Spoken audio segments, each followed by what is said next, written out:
Hey folks, this is your practice test for 2.5 to 2.8. So, number one, does the scatter plot to the right have positive, negative, or no correlation? The points are definitely fitting in a fairly tight corridor here, so there definitely is a correlation. So I'm not going to say no correlation. As we move to the right, as the x's increase, so do the y's. X's increase and y's are increasing. So that's a positive trend, a positive correlation. Draw a line of best fit. You want that line, it should be somewhere in this region right here. Should have some points. Ooh, probably a little lower actually. Should have about as many points above the line of best fit as below. That's kind of a guideline. You want it's really the line that fits the data trend the best. Somewhere in that green region, I would say. So what you do then is find two coordinate pairs that are on that green line, and it shouldn't really be that thick of a green line, but I'd probably take that one and maybe that one-ish, or maybe this one, maybe that one. So the coordinate pairs that you use might be different than the coordinate pairs that I use. So that's -2, oop, just kidding, not -2. -4, 2, and I'll use this one right here in red as well. That's -1, 4. And so to get so that's my line of best fit. Yours might be, again, you might be using different points, so then you would have a different equation of that line, but our trend should be the same or close. So let's see here. So our rise is 2 and our run is 3. So that's the slope, 2/3. I guess those coordinate pairs are supposed to go in there, my bad. But I used the graph to find the slope. You could use the slope formula instead. Now the y-intercept, so this one's going to get messy. You could approximate it, but I'll use,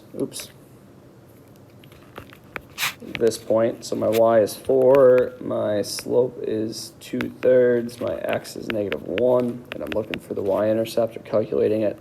So really we're going to have 4 equals -2/3. And then you'd add the 2/3. So you'd have the y-intercept being 4 2/3, or 4.6 repeating, or be what, 14/3. Doing some fraction math, but really 4 2/3, and if you go up 1, 2, 3, 4, yeah, somewhere in there, that'd be about 4 2/3. Looks right. So my equation is y equals 2/3 x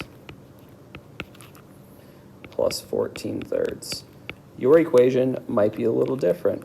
Your slope should be about that, and your y-intercept should be about that.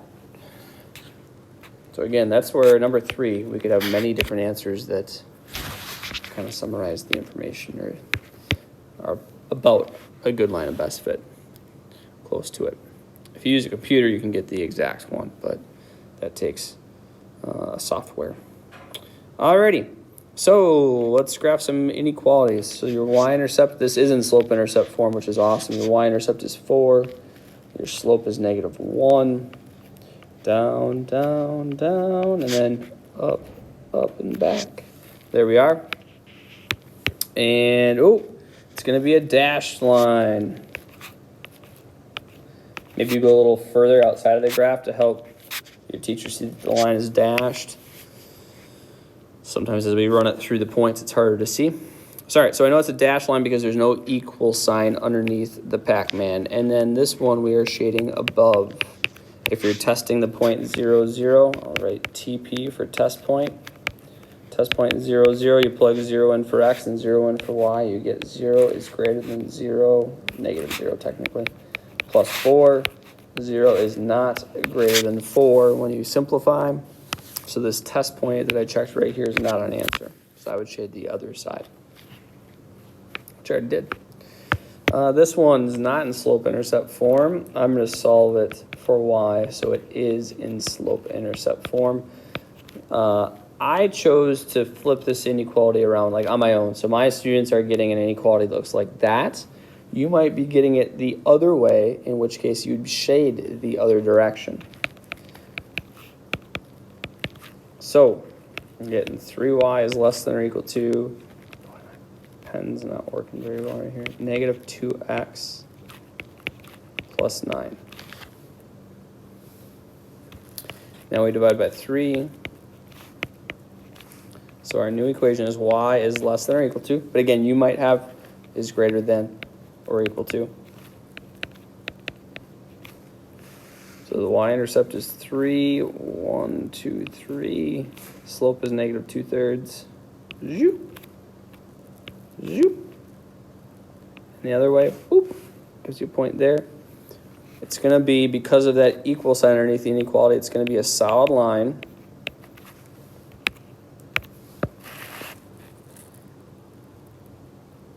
And then which side of the line should we shade? When it's y is less than or equal to, it's below. Otherwise, watch this. I'll do a test point. Let's test 0, 0. So I put 0 in for y is 0 less than or equal to negative 2/3. It's a 2 times 0 plus 3. Well, 0 times negative 2/3 is nothing. So we get 0 is less than or equal to 3. That's true. So that means this point right here is a solution.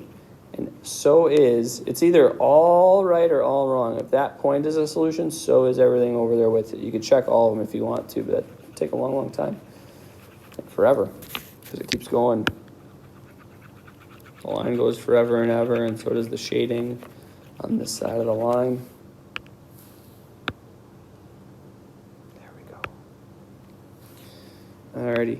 Number 6. If it helps, think of the equation x equals 2. That's a vertical line. But when we make that vertical line at 2, make sure you make it dashed because there's no equal sign underneath that. Now, we actually want, the rule is, or the solutions are, following the rule, the x coordinates that are greater than 2. So which side has the x coordinates that are greater than 2? Like this has an x coordinate of 6. That's greater than 2. So that's on the correct answer side. So it's that side of the line. Bingo. Piecewise functions. Let me move this down. Remember, f of x really just means y. Y equals negative 3. Now, hopefully you have a pencil here. This is the equation y equals 3. But I only get to keep the part of the equation where x is less than negative 1. That's this part. And in fact, we don't even include when x equals negative 1 because it says x has to be less than negative 1. So that's why I put an open dot at negative 1. I'm saying that part's not satisfying this domain restriction, but just as soon as we move to the left, just a hair, it is. Next equation, next part of the piecewise function, f of x, or y, equals 2x plus 1. Let's graph that line. Again, use a pencil. Y-intercept is 1, slope is 2, so up 2, right 1, reverse it. Now for this line, we only keep where the x's are greater than or equal to negative 1. This is where x equals negative 1. And this x-coordinate's greater than negative 1, so is this x-coordinate, so is this x-coordinate. We are going to the right, folks. Oops, I missed the dots. But we are going to the right. That bothers me. Oh, no, oh, no. Boop. You know what? I can undo that. I can undo that. Undo. There we go. Try again. Oh, something, I don't know. Something gets shifted. It got shifted. It's still shifted. Well, I guess we're okay. No, we're not okay. Oh, Lordy. I'm just going to do it again. Just going to do it again. Oh, negative 3. I just need to shift it down. Shoot. All right, anyway. All right. And so we're only keeping the x values that are greater than or equal to negative 1. So here's where x is equal to -1. To the right is there. So there we are. That's what that function looks like. And close dot because we include when x is -1 because of the equals part right there. Alrighty. Here, this is going to be a downward shift of the mother function. So the y coordinate, instead of being 0, is going to be -5. Now this part is going to shift the mother function left or right. But it's the opposite of the way our brain and the x-intercept works. If it's -3, it actually moves it right 3. So +3 for our vertex. So +3, -5. It's right there. That's my vertex. And now the slope is 2. So that's the slope of the right arm of the v. The multiplier is your slope. So the slope is 2 over 1 for the right arm, because I went up 2, right 1. Now for the left arm, you're going to go up 2 and left 1, because that makes it a symmetrical V. That's the way it should be. There we go. Last part, number 9, write the equation of this line. So the vertex is at -2, -4. So my template looks like this.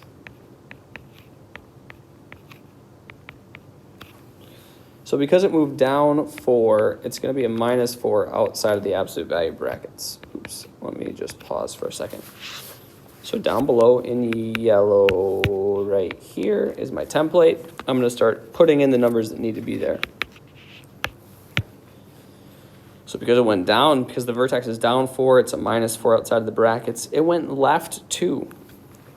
That happens, that horizontal shift happens inside the absolute value brackets, and it's the opposite sign. If it goes left, it's actually +2. All right, so we got the shifts taken care of. Now we need the multiplier out in front. Sometimes it's 1. If the slope is 1, the multiplier is 1, which means we probably won't see it. But the slope of this line is not 1. It's up 2, right 1. So the slope is 2 over 1, or 2. So my multiplier is 2. So the equation is y equals 2 times the absolute value of x plus 2 minus 4. Woo! Nice graphing.